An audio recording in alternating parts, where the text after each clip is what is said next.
bonsoir, bonsoir à tous, bonsoir Lisandre. Le groupe Tyr, un groupe islandais qui chante dans sa langue locale au nord de l'Europe. On va plutôt aller faire un tour plus au sud. Lampedusa, c'est une belle île. Elle est liée à toute une histoire, non? Lampedusa, c'est aussi l'auteur sicilien du Guépard, dont Fellini a fait un très beau film qui raconte l'histoire d'une société finissante. L'île de Lampedusa, commune d'Agrigente. Agrigente avec les ruines de ses temples grecs et les souvenirs du philosophe Empédocle, de la musique italienne populaire à la radio. Oui, c'est une très belle île. D'un côté, une falaise impressionnante au-dessus de la mer, un rempart, un vrai rempart. De l'autre, des criques rocheuses, des plages de sable. La plage de sable, c'est pour le débarquement. On est tous au courant, on a tous lu au moins un journal, hein. La révolution arabe en Tunisie, et puis par effet de domino en Égypte, en Libye, au Yémen, en Algérie, à Bahreïn, j'en oublie. Hein. Bon, tentative de retrouver une liberté de vivre dans ces pays-là, mais en même temps, en foutant la merde, ils ouvrent les vannes. Hein. Preuve, la révolution démocratique tunisienne, la fameuse démocratie, hein, ce mot creux dont se servent les oligarchies, au lieu de se battre pour leur pays, maintenant qu'ils ont fait tomber la dictature, pour certains, la porte est ouverte. Et ne me dites pas que tous ceux qui filent le pays sont des pro-Ben Ali qui craignent pour leur tête. Hein. 5000 Tunisiens, d'un coup, débarquent à Lampedusa, considérée comme la porte de l'Europe. 5000 alors que la population de Lampedusa est de 6000 habitants. Le choc. Les 5000 premiers clandestins fuyant la révolution des pays arabes, 75% d'entre eux avoueront que leur but n'est pas de rester en Italie, mais d'aller en France. Et en quelques jours, l'incendie a gagné du terrain. Ok, l'Égypte, pièce maîtresse du Proche-Orient, hein, est en feu, elle aussi. Le dictateur, il se sauve la queue entre les jambes. Les slogans, ceux qu'on lit dans les journaux, sont ceux de la révolution démocratique, pour plus de liberté, grâce à de nouvelles armes de combat, hein, comme Twitter, Facebook. Ceux-là, comme en Iran, sont une minorité, fascinés par le modèle européen des droits de l'homme, mais leur culture reste l'islam avec ses coutumes, ses règles, ses obligations, une vraie identité. Ici, moi, j'ai jamais vu autant de jeunes issus de l'immigration faire le ramadan. Non pas spécialement pour des raisons de croyance profonde, en vérité, comme un mystique, par exemple, mais parce que la coutume est toujours là, puissante, enracinée. À l'époque où on parlait d'intégration et pas de communauté, hein, on ne nous emmerdait pas encore avec les histoires de non-mixité et de cochons dans les cantines. On ne demandait pas à la télé à un mec comme Tarak Ramadan, qui représente que lui, hein, ce qu'il pense de la lapidation, question à laquelle d'abord il n'a jamais répondu. Tout ça c'est nouveau. Hein. Changement de société, oui. On n'ose plus dire Joyeux Noël, par exemple. Avant, les commerçants peignaient Joyeux Noël sur la façade des vitrines. Maintenant, on dit Joyeuse fête de fin d'année. Moi, j'habite Saint-Ouen. Hein. Alors, la musique, la bouffe, les McDo et le modèle américain, bien sûr, mondialiste imposé. Où je peux bouffer auvergnat, moi, par exemple. Hein. Le coiffeur, hein, dont la femme refuse de me laver les cheveux, hein, parce que je suis un mec. Pourtant, on est à Paris, puis quand je sors dehors, sur sa façade, il y a marqué coiffeur. Moi, je suis rentré, moi, il y a marqué coiffeur. J'étais surpris. La multitude des dialectes dans le métro depuis quelques années, comme si Paris était devenu Babel. Hein, c'est pas un changement, ça s'appelle comment? Alors, évidemment, cette histoire... bon, mais tout ce que tu peux voir, je veux dire... c'est vrai que pour beaucoup de jeunes musulmans aujourd'hui, faire le ramadan, c'est une fierté. Hein, ils le font tous. Par coutume, toujours. Hein, pour les petits Français d'origine chrétienne, le carême, c'est devenu une honte. Une inversion étrange des valeurs. Personnellement, le carême, moi, je ne le fais pas. Hein. Moi, je célèbre Samonios, vieille fête gauloise, le 31 octobre. Donc la force d'une culture qui n'entend pas renoncer, hein, il fait valoir les règles et les interdits de sa religion comme de nouvelles lois, enfin, tente de le faire du moins. Pas de problème pour la démocratie, hein. La laïcité a l'air insolide, il n'y a pas de problème. Hein. En vérité, c'est de la pâte à modeler, hein. Elle peut prendre toutes les formes, ça ne la dérange pas. Et tant pis pour la perte des identités. Moi, j'habite Saint-Ouen, je ne reconnais plus la rue. J'ai une culture différente sous les yeux tous les jours. Alors en vieux nostalgio, je me replonge dans les films noirs et blancs des années 50 pour revoir la France d'avant. Que la France d'avant ait disparu, c'est la loi des choses. Mais que 1 ou 2 millions de clandestins se pointent chez nous dans l'état actuel de déliquescence du pays, c'est de la folie. Alors Le Monde d'hier titrait « Immigration face aux espoirs arabes, les peurs européennes ». On pourrait croire à ce discours de focus, s'il n'y avait pas la réalité, hein. Une immigration massive, en vérité, parfaitement orchestrée par les oligarchies qui nous gouvernent, au-delà des fantoches de l'Élysée, bien sûr, et des autres gouvernements. Pour l'hyperclasse mondiale et les oligarches, hein, les manipulateurs, l'Europe, ça ne les intéresse pas. Ça peut devenir un champ de bataille, ils s'en foutent. Alors c'est quoi cette menace? De la parano, comme dit Le Monde, le journal? J'invente pas. Le ministre des Affaires étrangères italien, Franco Frattini, a parlé d'une exode biblique. Une exode biblique. Le mot est énorme, c'est Sicile B2000, quoi. Et Nicolas Sarkozy a mis en garde contre des flux migratoires incontrôlables. 1 million, 2 millions.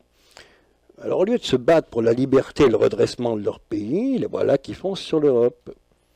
Alors vu les événements en Libye, et là on rigole pas, hein, déluge de fer et de feu, on a parlé de plus d'1 million de personnes, simplement en Libye, prêtes à mettre le cap sur l'Europe, avec pour beaucoup une préférence pour la France, puisqu'on est programmé, nous, pour comprendre toute la misère du monde, hein. Il y a même mieux. Il y a en Libye près d'1 million d'illégaux qui servaient de main-d'œuvre bon marché au pouvoir libyen de Kadhafi. La plupart sont des Africains, des subsahariens, comme on dit dans le politiquement correct. Le HCR précise qu'ils sont entre 500 000 et 1,7 million, évalués par la Libye, et que leurs ambassades ne sont pas en mesure de les rapatrier. On nous dit aussi qu'en Libye, africains donc, ils seraient menacés, car on les assimile aux mercenaires africains de Kadhafi, quoi. Et Le Monde nous informe, je cite, « L'Europe pourrait avoir à leur accorder sa protection. » On va multiplier. Bon, toujours d'après les chiffres du HCR, hein, déjà 75 000 Tunisiens sont passés par Lampedusa, et plus 5 000, on a bougé depuis. Hein. On sait que les passeurs sont au boulot, hein, qu'ils demandent 150 € pour le voyage, ça fonctionne très bien, et la police des frontières ne peut pas être derrière chaque arbre, hein, c'est bien connu. Alors pourquoi ceux qui savent rien nient l'évidence, comme ils l'ont toujours fait? Hier, un député s'est fendu d'une déclaration qu'Edine Vaudeville. Ce magouilleur, il affirme qu'aucune demande d'asile n'a été déposée et que ce n'est pas une déferlante. Comme si des mecs qui arrivent vont faire une demande d'asile pour se faire repérer, j'y crois pas, quoi. Il rigole, le gars, là, c'est de l'humour, il fait un sketch. C'est une vague de printemps, quoi. Bon, on peut prendre conscience, merde, on est déjà dans une démographie étouffante. Hein, on est bien d'accord. On veut la multiplier par combien? Mais je rêve. Moi, j'appelle ça un séisme. Changement de paramètres, on ne fonctionne plus comme avant, le pouvoir d'achat est en chute vertigineuse, c'est une prophétie. Hein. Les systèmes sociaux s'effondrent, ou bien s'adaptent aux nouveaux venus, ok. L'économie se tire vers le haut, comme toujours, ok. Et on devient un pays sous-développé, où l'homme des classes moyennes est rangé au rang de misérable. Hein. Ça s'appelle la mort d'une nation, hein, avec le peu d'identité et de fierté qui lui reste, hein, quoi qu'il ne reste pas beaucoup. Et ce n'est pas un scénario catastrophe, c'est l'actualité, celle de maintenant, ce qui s'affole, qui s'accélère. À Bruxelles, on discute de la possibilité de partager le fardeau de l'immigration. C'est des mots, hein, ce sont leurs mots. Et ils ajoutent, pour l'heure virtuelle. Alors le mensonge, dans toute sa splendeur, parce que même si le baril de pétrole plafonne à plus de 100 €, 100 $, il y a plus de 100 $, 120, je ne sais plus combien tout de suite, maintenant, ils s'en foutent. Ils gèrent d'une main de maître les clandestins, les réfugiés politiques et même les mouvements islamistes. Les oligarchies n'ont pas de problème avec les islamistes, même pas avec les plus extrémistes. Ils les mettront à leurs bottes. peuvent pas vivre en autarcie, ils sont pas fous, ils ont besoin de technologie, d'équipements modernes. Ils ont fait le même jeu que Ben Laden, alors comptez pas sur eux pour faire quelque chose. Hein. D'abord, eh ben, qu'est-ce que vous voulez qu'on fasse? Même s'il est arrivé 4 millions de personnes, il y a les lois, telles qu'elles ont été décidées par les oligarchies, bien au-delà des décisions d'État. Hein. En France, comme ailleurs en Europe, avec des nuances, okay. C'est simple. Celui qui n'a pas de papier ne peut pas être expulsé, puisqu'on ne connaît pas son pays d'origine. Et en plus, les consulats refusent de les identifier. Hein. C'est des brebis galeuses pour eux qui restent là où ils sont. Hein. Ceux qui ont des papiers, la reconduite est impossible, à cause des événements dans leur pays d'origine maintenant. Hein. Comme dit un ami, on ne va pas renvoyer ces pauvres types dans un bordel pareil. Donc il y aura des répercussions économiques. C'est comme de Fond 4, hein, contre lesquels on ne pourra rien faire. Parole de Barde, ouais. C'est pas de l'inspiration, mais c'est de l'évidence. Ok, ils ont renforcé la police des frontières en Italie, surtout, mais pour se donner bonne conscience, ça joue pas, bon, ok. Et c'est qu'un début, hein. On peut lire dans les journaux, je lis, une foule, hier, une foule s'étendant sur des kilomètres et des kilomètres venant de Libye se presse à la frontière tunisienne, déclare mercredi, donc c'était hier, une porte-parole du HCR. Le choc des civilisations, a dit quelqu'un un jour.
Et les Indiens d'Amazonie sont bien mieux protégés que nous. Hein. Ils ont gardé leurs traditions, leurs coutumes, oui, leur culture.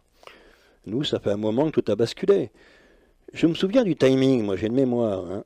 D'abord, début années 80, on nous disait qu'il n'y ait pas de problème d'immigration sauvage. Ok. Et même, je me souviens dans les journaux, pas de problème d'immigration. Je m'en souviens dans l'IB, les autres canards. Et puis d'un coup, sans transition, on nous a parlé d'une société multiraciale. Ok. Comme un tour de passe-passe, quoi. Mais ceux qui étaient là s'intégraient. Hein. Il y en avait qui pensaient vraiment que la France était un beau pays. Et ça ne les empêchait pas de penser au bled, ce qui est normal, cette nostalgie. L'intégration, c'était le mot à la mode, on en parlait partout. Intégrer les nouveaux venus aux valeurs de la République. Hein. Avec le respect des institutions et des symboles. Une grosse arnaque, hein, mais ça tenait debout encore quand même si le quotidien des Français était changé. On osait encore se dire français de souche. Moi, je le disais, je l'ai dit souvent. Je viens d'Auvergne, d'un terroir, avec des générations de paysans enterrés là. Voilà, ça s'appelle comment? Aujourd'hui, c'est un mot banni du vocabulaire. On dit même qu'ils n'ont jamais existé. Ça fait un peu bizarre pour moi, enfin bon, c'est nouveau, quoi. Le mot intégration, ben lui aussi, il a subitement disparu. Hein, depuis pas mal de temps déjà. On l'entend plus. On entend plutôt le mot communauté, comme différentes tribus avec leurs coutumes, leurs rites dans un même pays, et donc des antagonismes. À l'américaine, hein, à une différence près quand même, c'est qu'on a derrière nous une histoire archimillénaire, alors que l'Amérique était toute neuve et qu'elle s'est faite avec des émigrants. Ouais, c'est différent quand même comme modèle. Il faudrait pas non plus trop rêver sur la démocratie dans les pays arabes, hein, même si certains comptaient satire y croient. Les seuls mouvements structurés prêts à prendre le pouvoir là-bas sont les mouvements islamistes, hein, interdits du temps des dictateurs. Ils ne vont pas rester les mains dans les poches. En Tunisie, déjà, 6 ministres ont été forcés de démissionner, puis le parti islamiste, il est en embuscade. Alors, l'espoir arabe, ben, sans doute un bouleversement complet de la géopolitique du Proche-Orient, ça c'est sûr. Mais moi, ce qui m'intéresse, c'est la vague qui va m'arriver sur la gueule, oui. Hein, et qui va encore modifier mes habitudes, me forcer à vivre autrement. Le peu d'identité qui me reste, ben, il sera dans ma tête. Je dis bien que les oligarchies feront rien pour arrêter l'immigration massive, si le monde arabe explose, et c'est déjà bien parti. Hein. Ça ne les dérange pas. Ils contrôlent tout ça à leur manière, un œil sur les puits de pétrole, en flinguant les dictateurs en Égypte par exemple, en libérant en même temps l'islamisme radical, qui devient un projet de société. Ben, je lis ce que dit Aber Imeina, prof à l'université de Benghazi, en Libye, là où ça a pas mal morflé. Elle dit, en direct, elle est là-bas, elle est libyenne, à vrai dire, je suis inquiète. La révolution part du néant. Il n'y a aucun parti politique, une société civile inexistante, pas de constitution et aucune institution sur laquelle se reposer. Et elle ajoute, en révélant ses vraies intentions, s'il y a des élections, les frères musulmans auront le droit de se présenter. Je ne suis pas inquiète là-dessus. Donc, cette immigration massive, sortie de ce chaos, c'est pas un fantasme. Nous, on va rien faire, hein. N'imagine pas les 300 comme au Thermopyle, hein. Et puis d'abord ils viennent sans armes, sans menacer personne. Hein. Trop c'est trop, dans les médias, partout, putain le matraquage. En tant qu'individu, il me vient à l'esprit cette phrase du dieu Odin, celui de la mythologie. Au moment où des hordes venues du sud, c'est la prophétie scandinave qui en parle exactement en ces termes-là, on peut expliquer pourquoi, on le verra plus tard, cette bipolarité, sous forme de prophétie, une ancienne prophétie. Un basculement de polarité, le sud déferlant sur le Valhalla, le nord disparu avec sa culture, ses croyances, ses coutumes. Quand on parle de problème nord-sud, on pose la même problématique. Cet inversement de polarité. Odin dit, le destin a mis en place ce jour funeste. Nous savons tous ce qu'il adviendra. Alors, que devons-nous faire? Attendre la mort en spectateur, avec le frisson de terreur du bétail, ou bien ne faire qu'un avec le destin, avec sa course sacrée? Et c'est là où il revêt sa cuirasse, ses bottes de parade, alors que tout est déjà joué, hein, que rien sert à rien, quoi. Et il marche à la rencontre de la vague qui vient vers lui, déterminé. Mais je rêve, j'ai vu trop de films.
Ouais, ça, ça c'est aussi les hautes lumières de Fort-Alamo, mais on peut rêver, ouais. On va pourrir de l'intérieur, surtout. Un scénario catastrophe, ouais, cette déferlante. On va changer de sujet, mais en apparence du moins, je vais vous parler de vieilles légendes, de celles qui ont disparu, de Bravart au Seigneur des Anneaux, en passant par cette prophétie qui met en scène le Nord et le Sud dans les traditions scandinaves, avec Corvus Corax.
Ouais, c'est pas le 2012 des Mayas, c'est une autre vision, pas datée, mais il suffit de lire les signes, d'interpréter le vol des corbeaux. La vision scandinave de la fin, non pas d'un monde, pour eux, de la fin d'un cycle. Le Ragnarok, ce qui veut dire crépuscule des puissances. Odin, le dieu des dieux, veut savoir. Il vient interroger les Nornes. Les Nornes sont celles qui tissent les fils du destin dans des sombres cavernes. Sur la prophétie, il les interroge, qu'on appelle le Ragnarok, où ils vont, eux, perdre la vie, renversés par... c'est encore l'histoire de cette polarité nord-sud, de la glace et du feu, qui est le fondement même de toutes ces mythologies. Du conflit, qu'il y a un conflit d'équilibre, de renversement entre la glace et le feu, depuis la création du monde, pour eux, à travers toute l'histoire, on le retrouve à la fin, avec ce jeu nord et sud. Donc Odin l'interroge... sur ce qui va se passer. C'est vrai que j'ai écrit un bouquin, Le Crépuscule des Dieux, donc c'est rapidement quelques extraits, pour cette fin des temps annoncée dans ces prophéties. L'hiver surtout qui arrive. L'hiver revient. C'est comme ça déjà que les premiers signes se montrent. L'hiver s'éternise et le soleil se traîne dans le ciel comme un pauvre ours malade. Des congères de neige bloquent les hautes portes des halles, et il faut creuser des tunnels, combattre la glace avec la hache, le marteau et la lance, user de la magie des runes pour ouvrir des passages, dégager les abords des temples, protéger les sanctuaires et les jardins.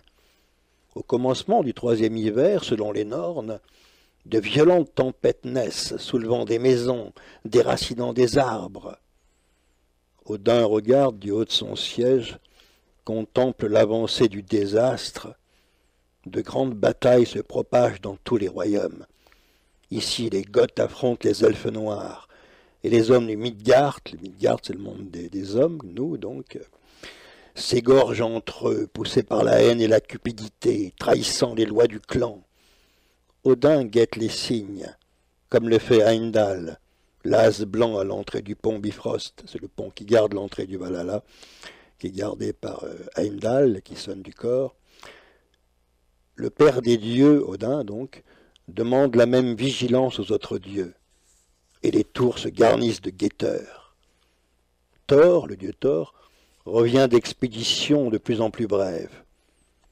Dès les contreforts des montagnes, il rencontre des groupes de géants armés pour le combat, et il lui faut de nombreuses ruses pour les tromper, les attirer dans des directions différentes, et les massacrer les uns après les autres.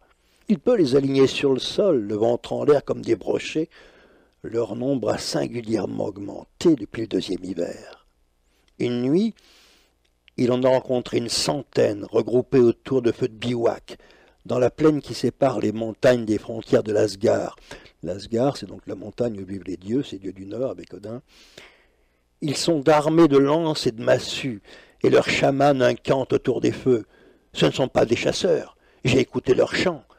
Ils appellent sur eux les dieux de la guerre, la fureur des géants. Odin désigne le marteau qui pend à la ceinture du dieu roux. Les Nornes n'ont pas menti, et tu vas en avoir besoin. Laisse-les faire leurs préparatifs. Aucune action d'ensemble coordonnée tant qu'Heimdall n'a pas sonné du corps. Mais tu peux prendre quelques guerriers. Alors les guerriers dont il parle sont ceux qui sont morts au combat, qui sont appelés dans le paradis des guerriers, donc, et qui sont réservés pour cette bataille finale. Quelques-uns des Einjar, c'est leur nom, avec toi et tenter une première sortie. Fais bien attention. À l'heure la plus noire, Thor charge les géants dans la plaine, à la tête d'un groupe d'Einjar venus du Valhalla, armés de torches et de glaives. Pas un des géants ne se releva. Ils furent cloués au sol, décapités, démembrés, livrés aux flammes et à la fureur du métal. Les Skalds, c'est des bardes dans cette tradition, nommèrent ce combat la nuit de Thor. Le soleil, qui jusqu'à là brillait à peine derrière les nuages, a définitivement disparu et la lune ne se montre plus, laissant un ciel noir d'encre, sans lumière, privé d'étoiles. Dans les villages des hommes, les chamans affirment que deux fauves affamés ont bondi à travers les astres. Un loup cosmique, le loup Skoll, a avalé le soleil, pendant qu'un second loup, nommé Hati, dévorait la lune. L'âge du bouclier de la hache a prédit la prophétie. Et jamais les hommes n'ont tant manié la hache, l'épée et le bouclier que durant ce troisième hiver.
Odin boit l'hydromel et s'enivre du rythme des tambours de guerre des chamans. Il va donner la charge et ravager la grande plaine jusqu'au fleuve. À l'entrée du pont Bifrost, Heimdall guette la ligne de feu qui se rapproche de lui.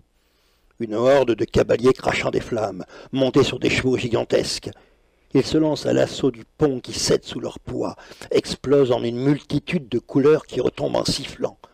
Le pont Arc-en-Ciel, c'était son nom, gardien de l'entrée de l'Asgard, s'effondre dans l'abîme, et la lueur de l'explosion aveugle un instant tous les combattants.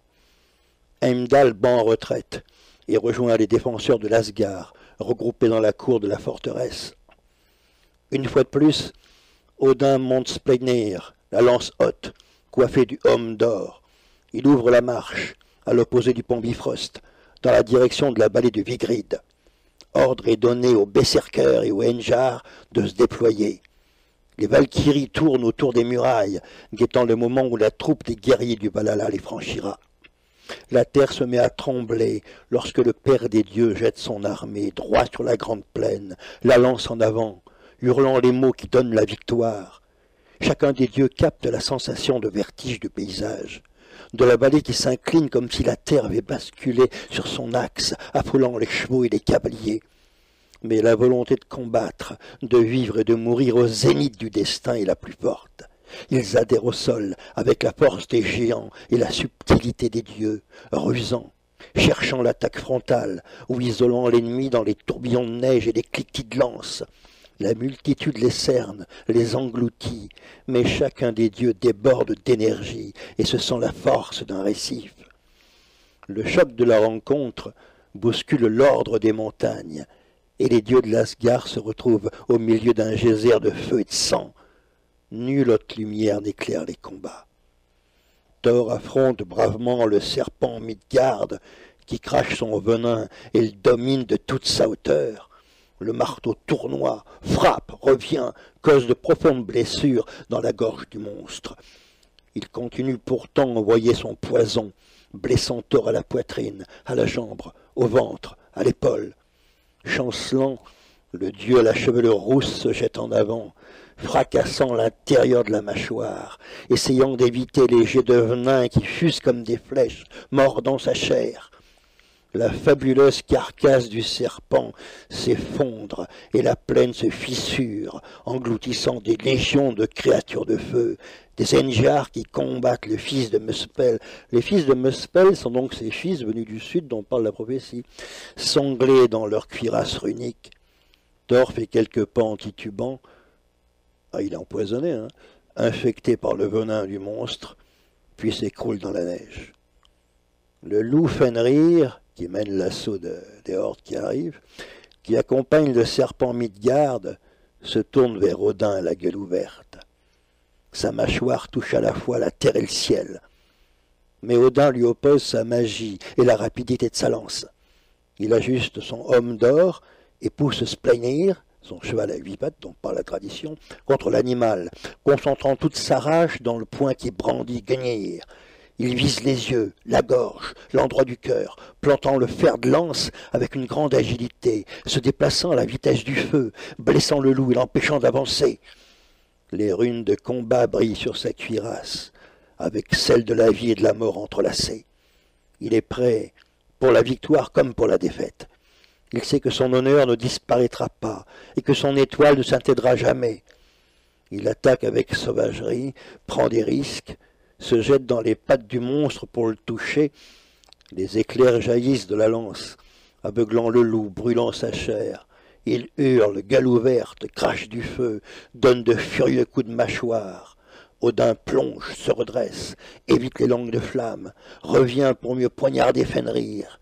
Il tente une nouvelle attaque, visant le cœur, lorsque la lourde patte du monstre le renverse, broyant sa nuque. Il tombe comme une poupée de chiffon, et la bête féroce le dépaisse pour mieux l'avaler. Vidar, le silencieux, fils d'Odin, se rue sur le cadavre de son père, porte le sang à ses lèvres, dents serrées, s'imprègne de toute sa fureur, et se jette dans la gueule du monstre, plongeant son épée jusqu'au cœur. La terre tremble à nouveau, Et Vidar lève les yeux vers le ciel noir, traversé de lueurs d'incendie, très haut, là où les étoiles et la lune ont été englouties. Une partie du ciel s'est dégagée, et quelques étoiles se mettent à briller. Il lève très haut son épée, plus haut que les Valkyries qui tournoient au-dessus du champ de bataille, vers l'autre cité des dieux, où Odin brasse l'hydromel en attendant le retour des temps.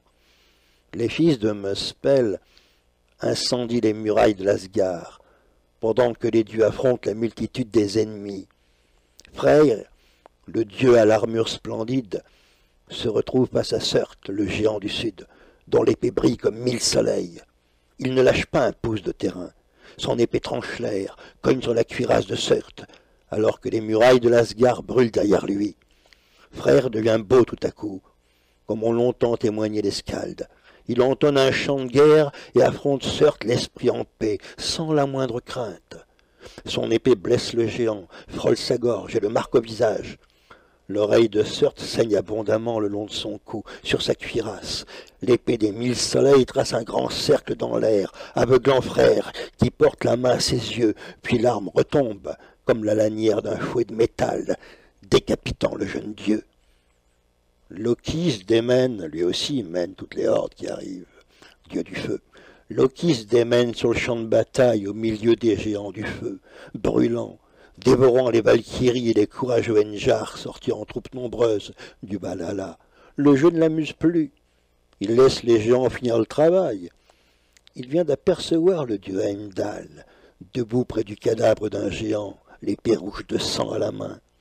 Loki se jette sur lui en hurlant, le glaive en avant. L'ase noir, c'était des dieux les ases, contre l'ase blanc. Ils sont tous les deux en alerte, calculant le moment de la parade décisive, et s'embrochent l'un l'autre avec la même violence. L'as noir s'écroule sur le cadavre de l'as blanc.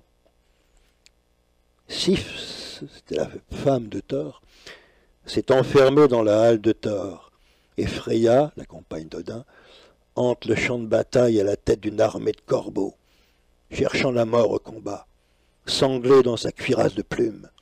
Elle croit à la roue solaire, la roue des recommencements. La halle d'Odin est envahie par des créatures à tête de serpent, profanées par les géants du feu, souillées par l'armée des morts vivants venus de Niflheim. Tyr, le dieu manchot, le nourrisseur du loup, assiste au désastre au milieu d'un monceau de cadavres. Il s'interroge sur les lois du destin qui trahissent les dieux et les hommes, se moque de leurs émotions, de leurs croyances, de la beauté de leurs rêves. Contre qui pourrait-il tourner son épée? Contre le destin, sans savoir où le toucher et où l'atteindre. Tyr ajuste le casque nasal, éprouve un sentiment de fierté. L'armure couverte de taches de sang est à peine ébréchée. Ses blessures sont superficielles et il peut combattre, ou partir, si Odin a laissé quelque part une rune pour changer de monde.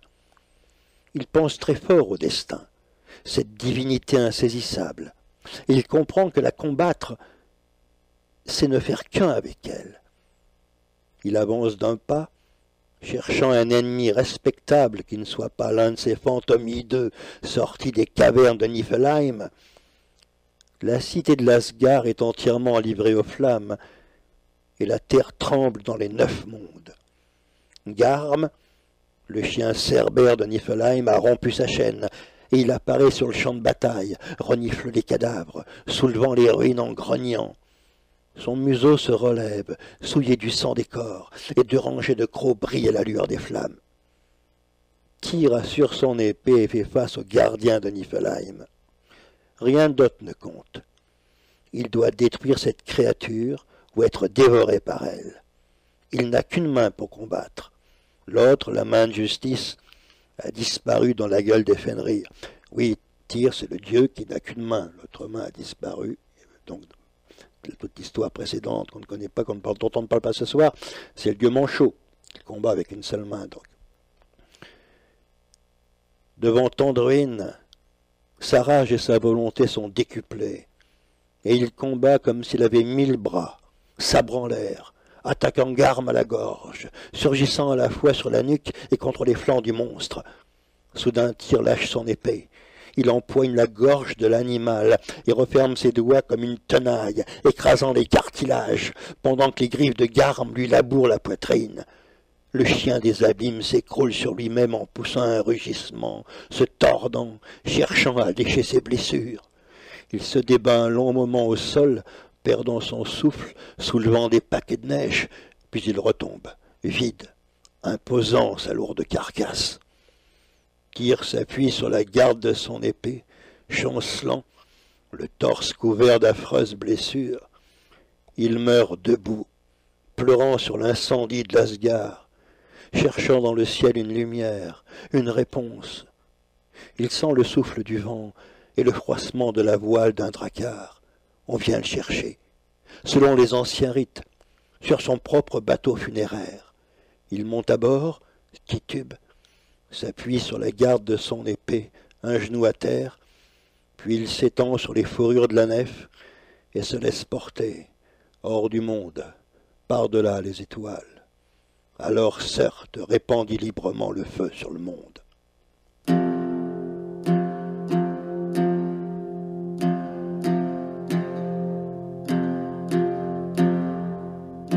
Through Rohan over fen and field where the long grass grows, the west wind comes walking, and about the walls it goes. What news from the west, oh wandering wind, do you bring to me tonight? Have you seen Boromir the tall, by moon or by starlight? I saw him ride over 7 streams, over waters wide and gray. I saw him walk in empty lands until he passed away into the shadows of the north. I saw him then no more. The north wind may have heard the horn of the son of Denethor. O Boromir, from the high walls westward I looked afar, but you came not from the empty lands where no men are. From the mouth of the sea, the south wind flies from the sand hills and the stones. The wailing of the gulls it bears, and at the gate it moans. What news from the south, O sun?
the north, almighty wind, do you bring to me today?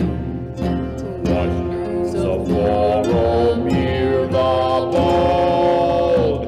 For he is long away. Beneath Amon and I heard his cry, there many foes he fought.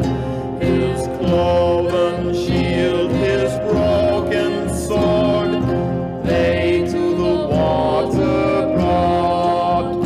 His head so proud, his face so fair, his limbs they laid to rest. And Rhoros golden, Rhoros falls, bore him upon its breast. O Boromir, the tower of God shall ever northward gaze.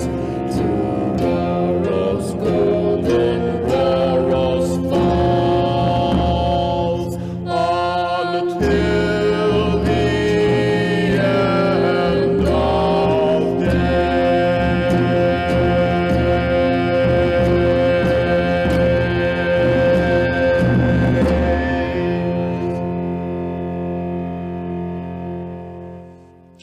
Il y a pourtant une chose à laquelle certes le géant du Sud n'a pas pensé. Il existe dans les régions du Midgard, le monde des hommes donc, une forêt éternellement verte. C'est ici que Vidar, le vainqueur de Fenrir, s'est réfugié avec sa descendance, loin du chaos du monde. Les arbres et leurs feuillages sont de nouveau l'ultime abri, la fin de l'hiver et le recommencement de la vie. Dans les ramures, loin du chaos, des glaces et des villes incendiées, un nouveau couple humain vient au monde, Lif, la vie, et son compagnon, l'Yggdrasil, dont le nom signifie « ardent à vivre ». Ils grandissent dans le secret de la forêt Haute-Mimir, avec des petits groupes d'humains d'Enjar escapés des combats, dit la prophétie. J'étais parmi eux. Dans ce livre, je parle comme un skald, un barde, avec la voix du barde, donc c'est ce ton-là encore. J'étais parmi eux, avec le souvenir de la halle de Bragi, ma mémoire et mes chants. Je me rappelais de l'ancienne prophétie. La terre surgira de la mer, et elle sera verte et belle. Les champs donneront des fruits sans avoir été semés. Vidar survivra, car ni la mer ni le feu ne lui auront fait du mal. Il habitera Idavol, là où autrefois s'élevait l'Asgard. C'est là aussi que viendront les fils de Thor, Maudit et Magni. Ils seront en possession de Mjolnir, le marteau de foudre. C'est là encore que se rendront Baldr et Oder, en provenance de Hel. Hel, c'est la région infernale. Tous ensemble, ils prendront place et converseront. Ils évoqueront les antiques secrets et s'entretiendront de tous les événements qui se déroulèrent jadis, du serpent Midgard et du loup Fenrir. Ils retrouveront dans l'herbe les tablettes d'or qui ont appartenu aux As. Ils parlent des runes, c'est réellement la prophétie, ça, de tirer des textes scandinaves. Et je conclus, rien ne meurt jamais dans la longue course des âges. Les dieux et les hommes reviennent, selon l'antique loi du retour.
your life must take an end sometime. Was to roll away at your eyes and see more. If you had the chance to reach your rooms and find your fate, excavate. Oh, then would you hesitate to see what will be your predestined fate? I say finally, face yourself for what will be. My fate, hesitate. It will be too late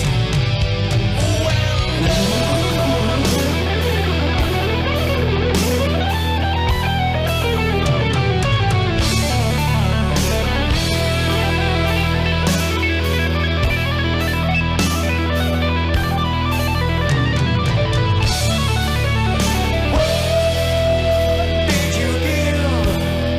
What did you offer to be given wisdom? Are you glad? And does your soul rest in your wide learning? Just which orders lie ahead? You did not know of it then. Knowledge, it can darken minds like clouds, a shining sun from above the earth. Now you know what's it worth, and I'm all. You have the chance to reach your rooms and find your fate. Excavate. Did you not hesitate to see what will be your predestined fate? I say finally, brace yourself for what will be. My fate, hesitate. It will be too late when done.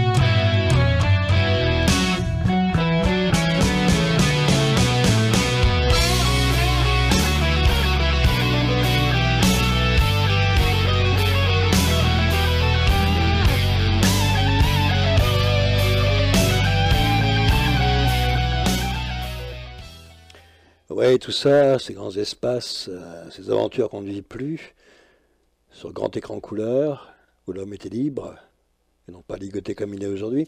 Je pense à l'Ouest américain, parce que j'ai reçu un livre, là. C'est une personne qui écrit des livres, Sylvie Wolf, que je connais pas, que je connais pas par Facebook, mais pas personnellement. Elle a écrit toute une série de bouquins, pour thème l'Ouest américain. Celui-là, je l'ai reçu aujourd'hui et maintenant, là. Hein. Je ne l'ai donc même pas lu, je l'ai en main tout de suite. Ça s'appelle Traque sauvage, la légende de la femme louve. La couve est superbe en plus, si on peut, je sais pas, Lisande, s'il y a une caméra là qui fonctionne bien. Comme ça, c'est bon. Ici, plutôt, ouais, voilà, regarde. Voilà, ça. Superbe couverture. On est en pleine légende. Et je lis au dos du livre, 3 lignes. Une palpitante odyssée dans laquelle l'auteur joue du bien et du mal dans la splendeur du Grand Ouest américain. Celui des légendes, du chamanisme indien et de la violence d'une nation balbutiante.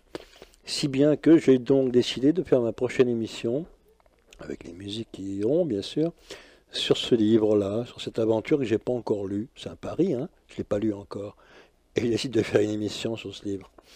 C'est-à-dire je ne vais pas raconter le livre tout entier, mais la scientifique moelle du livre, comme ça, à l'antenne, avec des images à cause des musiques. Parce que ça, c'est important, bien sûr, aussi. Voilà, donc une thématique à venir. L'Ouest américain, c'est parce que c'est le commencement aussi de quelque chose, d'autre chose. Avec le risque, avec la ferveur de découvrir. C'est vrai que les paysages sont immenses. Les Indiens remplissent pas tout l'Ouest américain, c'est pas vrai. Les tribus dispersées, il y a des espaces immenses entre plusieurs tribus. Donc il y a de la place pour tout le monde. Pas pour tout le monde. Pour les premiers arrivants, d'autres encore, sans doute. On revient à la déferlante, là. Mais pas pour tous ceux qui arrivent après. Maintenant, on a New York, on a, voilà, retrouve. Il est où l'Ouest américain? Il n'y en a plus. Et voilà ce qu'ils en ont fait aujourd'hui. C'est étonnant. Incroyable ce qu'ils en ont fait. Ils l'ont tué. Il reste dans l'esprit de certaines personnes, bien sûr. Voilà, ils auraient dû, eux, comme je parlais tout à l'heure pour l'autre fois, dans une émission des provinces, une identité à garder. Garder l'identité de l'Ouest américain. Il est fondateur. Il est exaltant, il réveille, il n'endort pas, il ne lobotomise pas. Et voilà. Alors il reste encore des espaces, bien sûr, où on tourne des westerns des États-Unis, des histoires, des livres, comme les livres que fait Sylvie Wolf et d'autres auteurs de westerns, des films, bien sûr, une légende, une histoire. Encore une fois qu'on a connu nous aussi en Europe, cette époque où l'homme avait la liberté d'être dans l'urgence de vivre la menace, hein, mais d'être ce qu'il voulait. Vrai, vrai.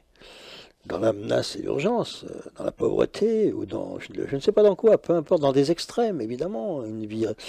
Ça, même en construisant ta maison, ta cabane, ton premier ranch, comme ça, sur des terres que tu viens de découvrir, la menace, elle est présente, il y a le mystère pas loin, il y a des tribus indiennes avec des rites, des coutumes, il y a un rapport différent avec les individus. Il se passe, il y a une grande magie, cette liberté d'être dans une société comme celle d'aujourd'hui, ben, elle a disparu, bien sûr, hein, on la retrouve plus. Pas présente. Ouais. L'Ouest américain, parce que les Américains m'emmerdent, ils foutent le bordel partout, mais moi quand même, je reconnais ce qu'ils m'ont apporté. Hein, je suis honnête. C'est-à-dire le rock'n'roll, Edgar Poe, très français dans l'écriture, mais très européen, mais américain. Je dis pas de conneries. L'Ouest américain, les Indiens et leur rite. C'est tout, je crois. Ouais. Ah, c'est pas mal quand même aussi. Tout le reste, c'est... Non, ça, c'est la grosse bête, là, énorme, qui bouffe tout. Celle-là, je la veux pas.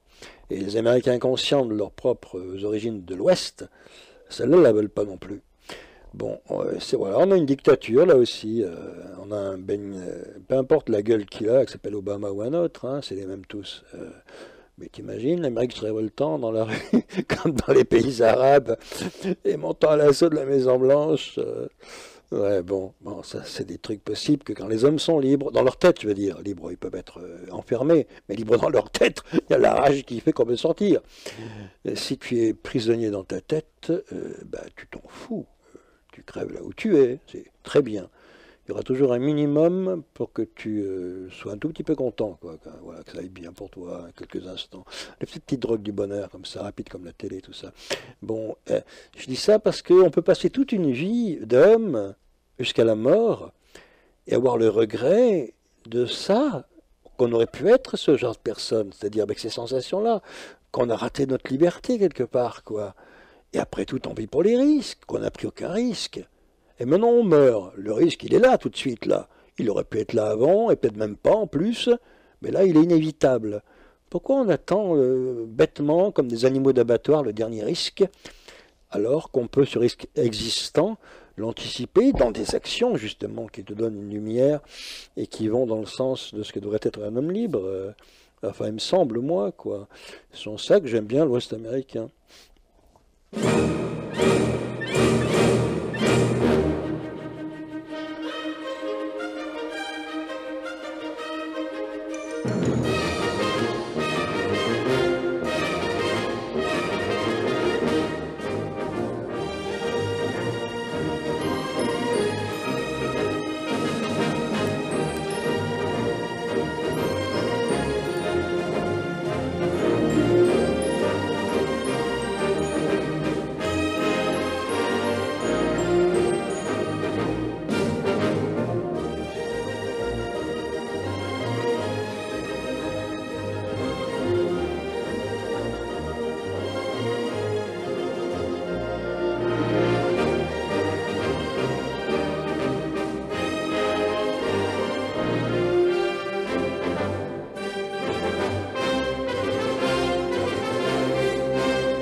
Ouais, bah ça, Les Sept Mercenaires, c'était un super film. Ouais. Yul Brynner, Steve McQueen sur l'espèce de corbillard. Au début, incroyable. Incroyable, la détermination et le jeu avec la vie et la mort, et je sais pas, les problèmes qui est miné de l'intérieur, l'alcoolisme, la peur pour l'un, etc. Comme dans des films comme Rio Bravo, ou Règlement de compte à Hockey Choral. Bon, après que c'était bon, des exemples, je veux dire, des exemples qui font rêver et qu'on aimerait bien incarner pour notre. C'est pas que pour notre honneur personnel, honneur ça fait moral, pour soi-même, pour briller plus haut, plus fort, pour se hisser dans un soleil, quoi. Parce que si on reste dans la grisaille comme ça jusqu'au tombeau, on est les rois des cons, quoi. Il y a certains qui se réveillent comme ça, et puis par façon d'être, dans le règlement de compte à Hockey Choral, c'est un règlement de compte entre cette bande de malfrats et puis les trois personnages qui descendent de l'allée centrale. Il y en a un qui pourrait les aider, mais il peut pas. Il est miné par l'alcool, prêt à crever, tubard, dans son lit, c'est Kirk Douglas. Il est mal. Il est... Seul coup, il ouvre les yeux, il se réveille, il pense. Les autres descendent dans la rue. Et la nana qui l'empêche de se lever. Il se lève, il titube, il met le ceinturon, il prend le fusil qui est à côté, il descend. Ils se retrouvent à leur côté, fraternels, unis dans la même détermination de vie et de mort. Des hommes, des êtres humains, tout simplement, dans une grandeur, d'un coup. Et puis bon, le blond, il y a l'explosion finale. Mais ce type, je veux dire, qui était sur son lit et prêt à caloncher, quoi, qui ne devait pas se lever. La force qu'il fait se lever, celle d'être aux côtés des autres dans la rue, ce qu'il aurait dû faire, mais il ne peut pas, là. Et puis pour ce jeu final, bon, je dis ça comme ça dans la nuit, c'est des trucs qui, moi, m'ont toujours, depuis que je suis môme, au cinoche, m'ont enfiévré la cervelle, ouais. Vous pouvez, Lisande, on peut intervenir si on veut. Tout à fait, au 08 92 23 95 20. Je répète, 08 92 23 95 20. Puis pour rester dans la note celtique, mais autour du feu, comme ça, avec une super nana, nimbée de lune, qui chante.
Driven by a world gone mad, she took flight.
moon starlight, whispering a haunting tune to the night. Shadow of the moon,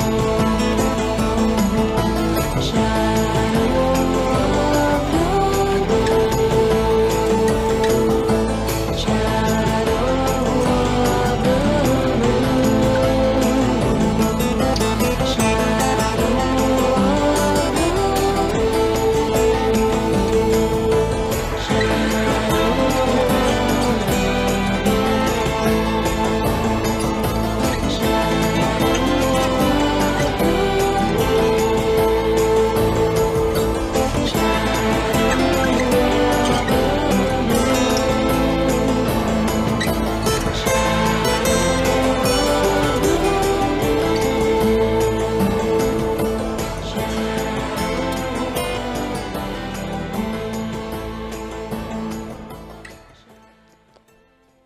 Ouais, ça reste des belles histoires dans la cervelle, ouais. Je sais pas, on rêverait peut-être tous de mourir autrement, j'en sais rien. Toi, moi oui, je sais pas. Comment on rêverait de mourir? On peut rêver à ça, hein, on peut faire un jeu. Comment tu rêverais de mourir? Voilà, on peut dire ça comme ça. La personne dit comme ça, l'autre plutôt comme ça. Intéressant comme réponse, hein, à donner. Si on a une idée, hein, un fantasme par rapport à ça, voilà. C'est un jeu que je propose, tiens, dans la nuit comme ça. Mais on est, je sais pas, moi, moi je parle de l'Ouest américain, j'ai envie de ça, moi, de retourner dans l'Ouest américain ou dans les forêts d'Europe, avec des villages. Hein. Mais on est dans un système là qui est complètement verrouillé, où tu peux que hurler ou fermer ta gueule, c'est l'un ou l'autre, bien sûr.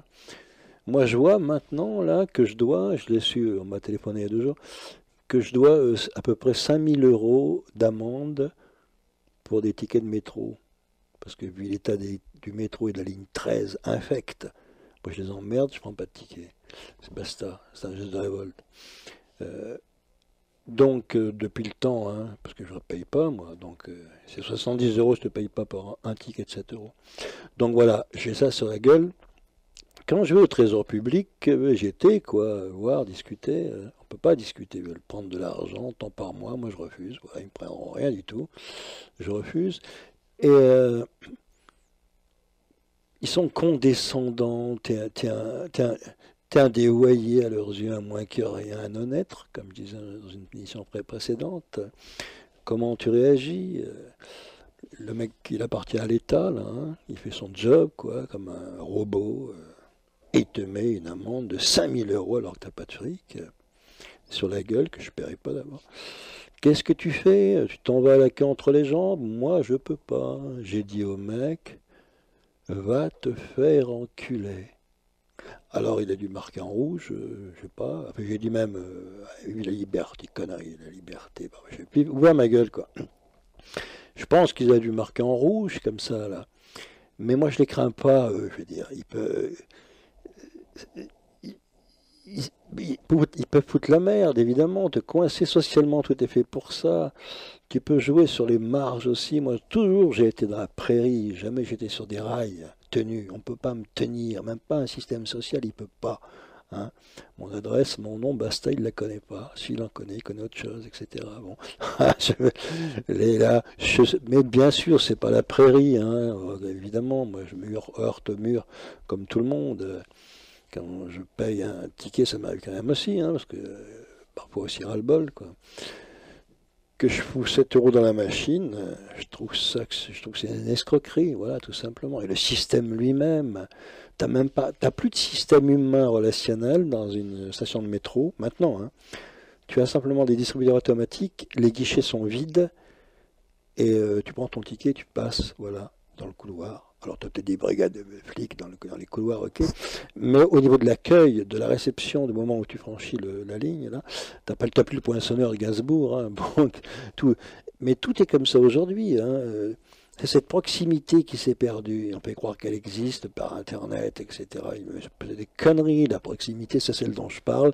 Le feu du bivouac avec le clan autour, les gens qui se rencontrent et se réunissent pour X raisons, peu importe. Je parlais d'anciennes tribus celtiques parce qu'elles étaient soudées par un esprit. Pas une d'elles serait passée évidemment, même la personne qui était... Mais bon, ça c'est une conception des sociétés qui n'existe plus. Ouais, ok, ouais. Le système, on l'emmerde. Je dis on, je parle pas pour vous, hein. Moi je l'emmerde. Eh ben tiens, je lui ai dédié une chanson.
On va accueillir Jacques. Salut Jacques. Salut Jean-Paul. C'est à toi. Dis-moi, tu t'appelles pas John Galliano, non? C'est qui se met... ouais, n'importe quoi, lui. La tapette, là Non, mais le type de chez Dior, là... C'est ce que je te dis, la tapette, ouais. Qui était bourré... Ah, ça, je sais pas. Ouais, bon, c'est une image, mais bon. On peut jouer à, à Disneyland. Quand même, écoute. Hein, quoi? Ça se fait pas de traiter un contrôleur d'enculé, quand même. Pas un contrôleur, un représentant du Trésor public. Dans son bureau. Du Trésor public, oui. Oui. Ah non, un contrôleur, ce petit mec lobotomisé, le pauvre gars, non, bah, je ne veux rien lui dire, lui dire simplement qu'il s'est fait piéger, regarde comment il se comporte, c'est tout. L'autre tarés, là, qui jouent le condescendant qu'à l'ordre d'eux, trésor public, ça s'appelle, donc, c'est...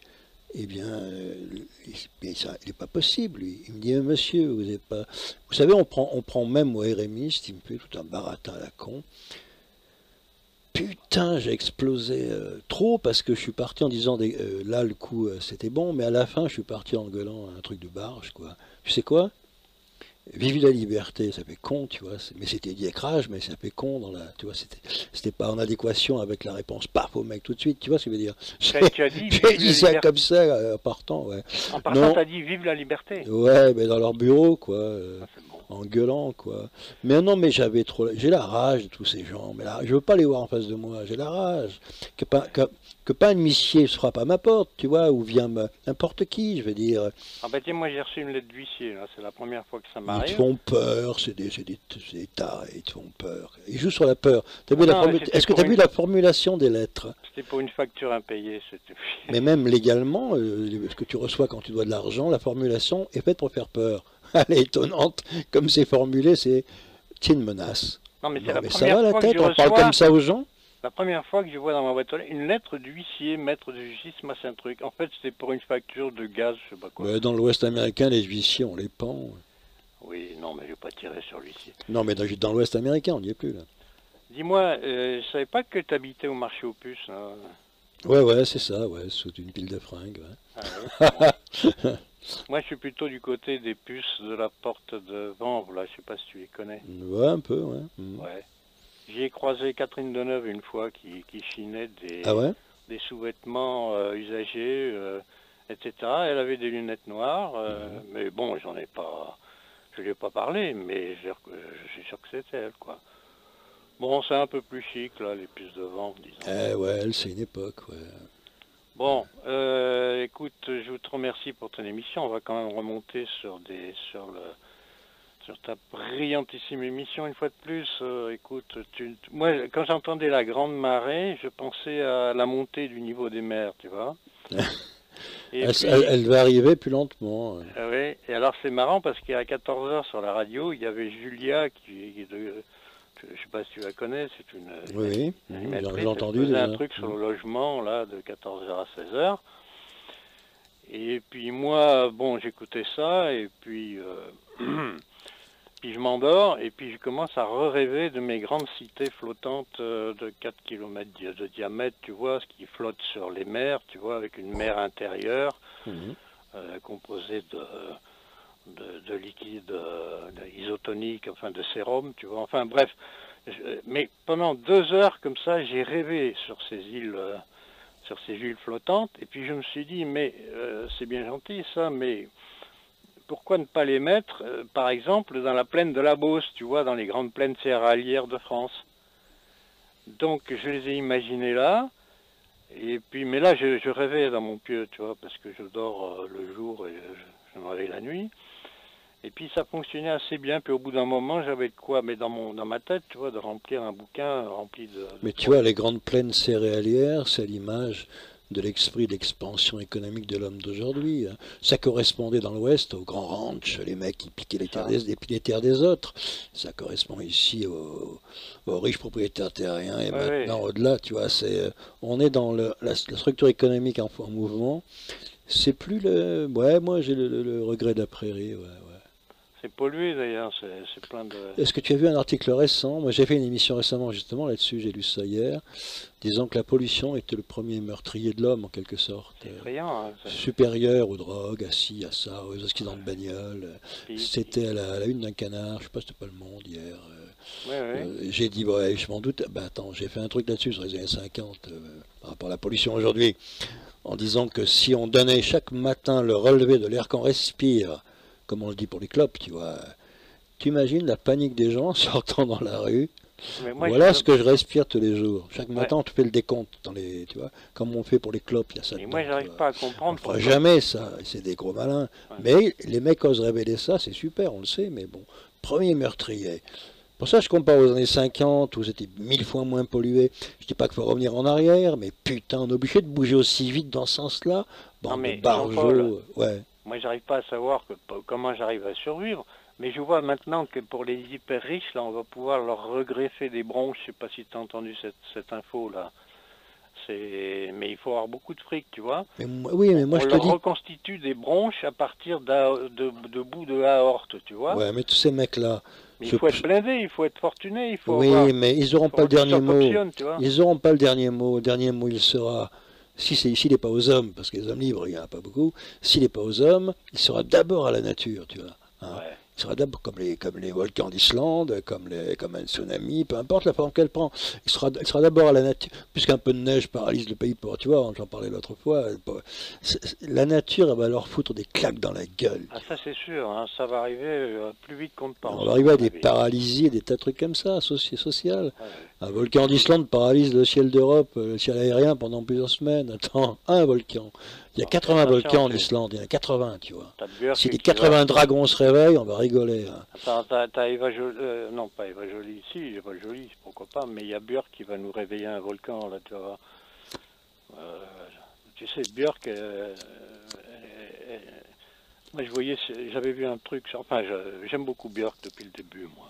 Avant même Tu parles de la commencer. chanteuse, c'est ça, ouais. Ouais. Elle avait l'Islande dans le sang, quoi. Enfin bon, voilà.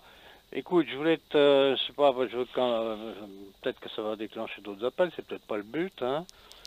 Mais je sais pas quoi dire, moi. Bah si, justement, là, il y a un bouquin que j'ai trouvé au Puce de Vanves, là. Il s'appelle Cardinal de Francis James. James, tu sais, c'est... Oui, bien, c'est un un auteur classique anglais qui est superbe. Ouais. Alors, Ouais, c'est un Français, J-A-2-M-E-S, bien sûr. Francis James, habitant Orthès avec sa grande barbe blanche. Ah, Francis James, le poète français. Non, pardon, excuse-moi. D'accord, Oui, non. Oui, Francis d'accord. Je James, pensais à Henry James. D'accord, ok. Ouais. je le prononce probablement Non, pas non, bien. non, très bien, très bien. Donc, c'était ce grand écrivain de Orthès, hein, il habitait Orthès, il avait une grande barbe blanche. Mhm. Et puis mon grand-père paternel ne l'aimait pas parce que lui, il était inspecteur de l'enregistrement. Et puis pour lui, la religiosité, c'était pour les femmes, tu sais. Ça, c'est du côté de mon père, là. Donc, un bouquin que j'ai trouvé qui date de 1927, non découpé, ça s'appelle La Vigerie, tout simplement. Alors, je ne sais pas s'il a été réédité, il y en a eu 300 exemplaires. Mais c'est quoi le sujet? Eh ben, c'est le cardinal Lavigerie qui est né au Pays Basque D'accord. et qu'ensuite, mais alors des correspondances incroyables. Mhm. Il a parcouru toute l'Afrique, etc.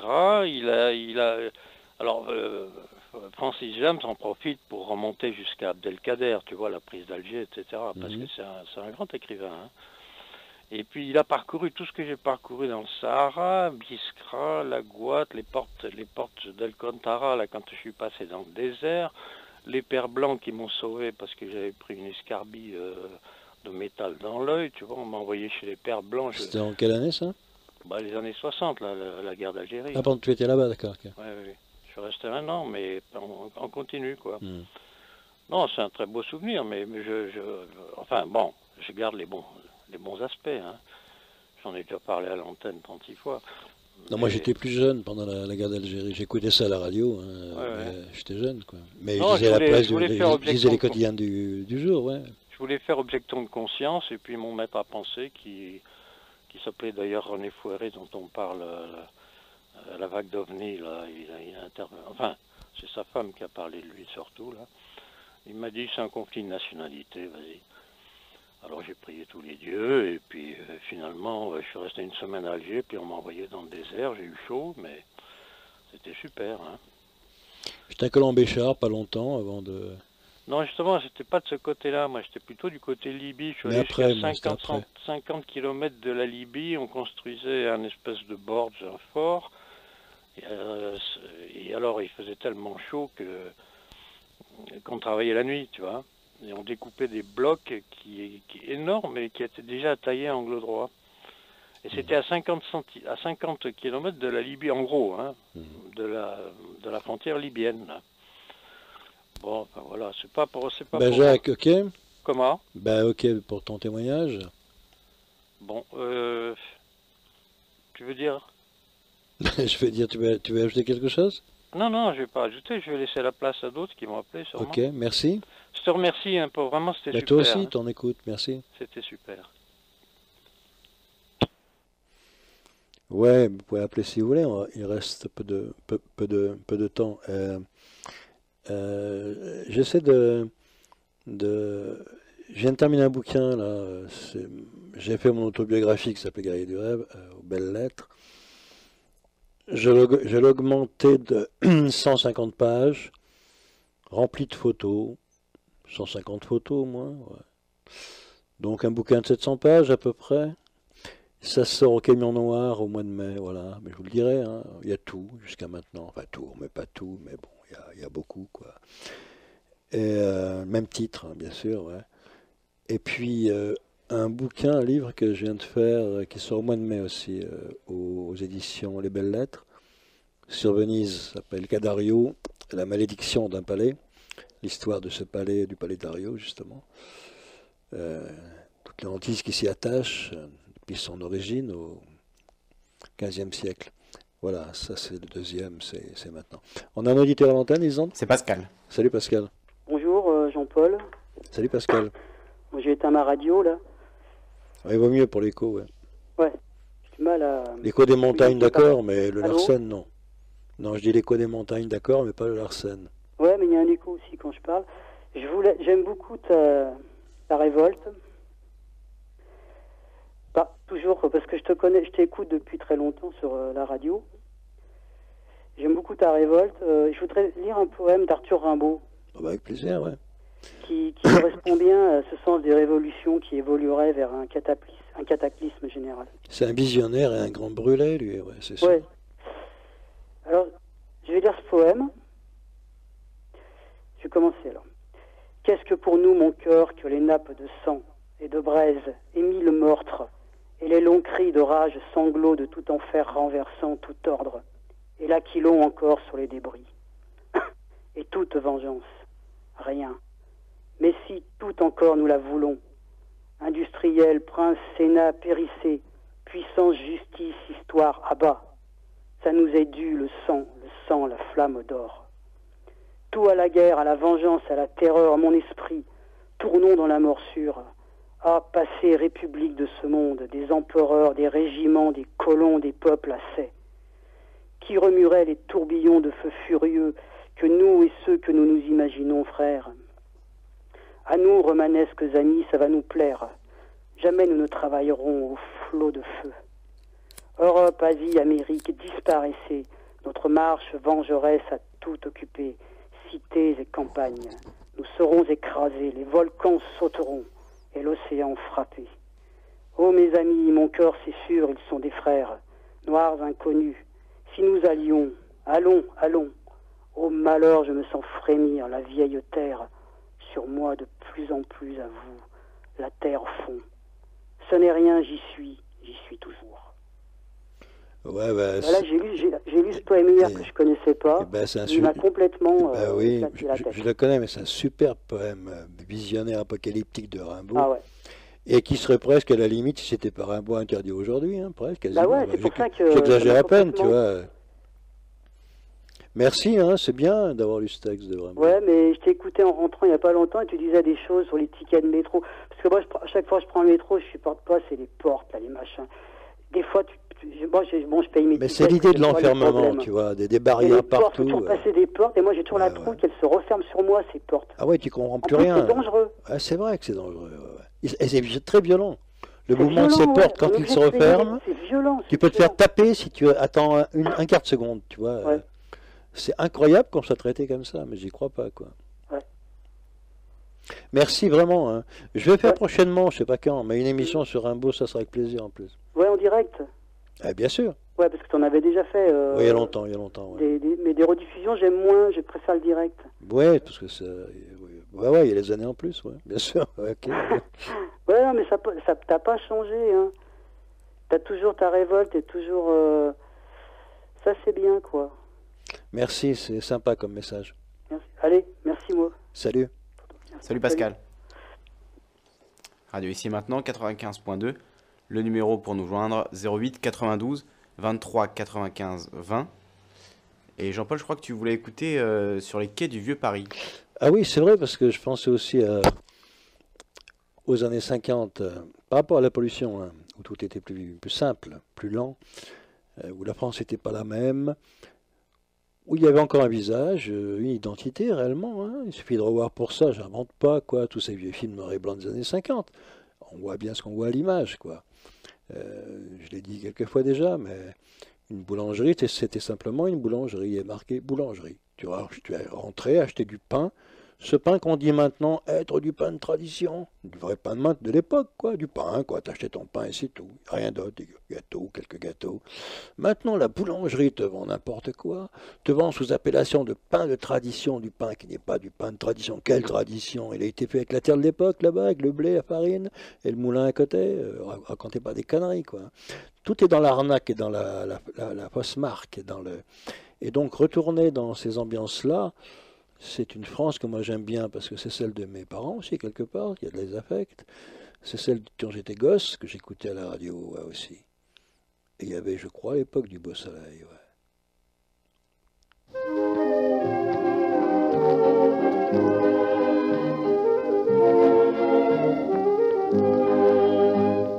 Quand doucement tu te penches en murmurant c'est dimanche, si nous allions en banlieue faire un tour sous le ciel bleu des beaux jours, mille projets nous attirent et dans un même sourire nous refaisons le trajet simple et doux de nos premiers rendez-vous.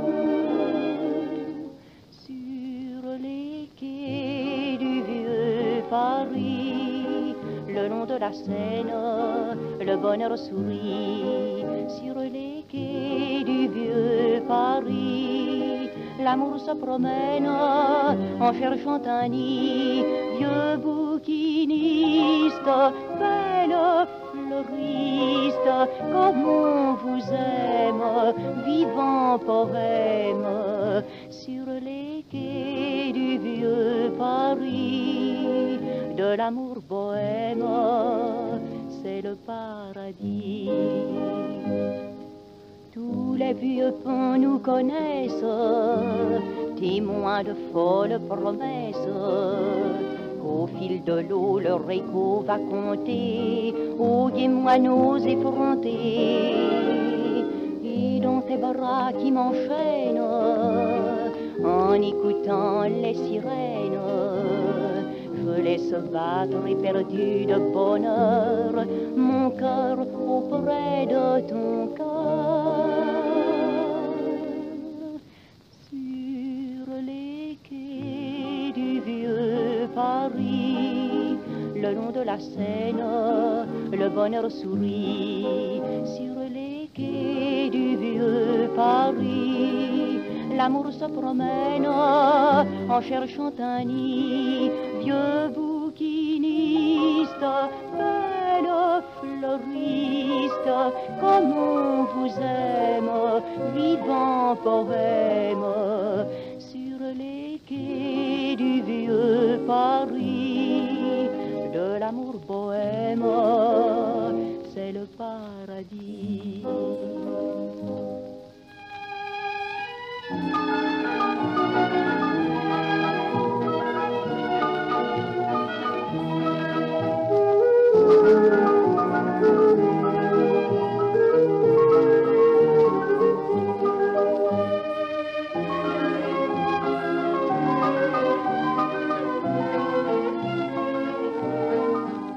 Sur les quais du vieux Paris, de l'amour bohème, c'est le paradis.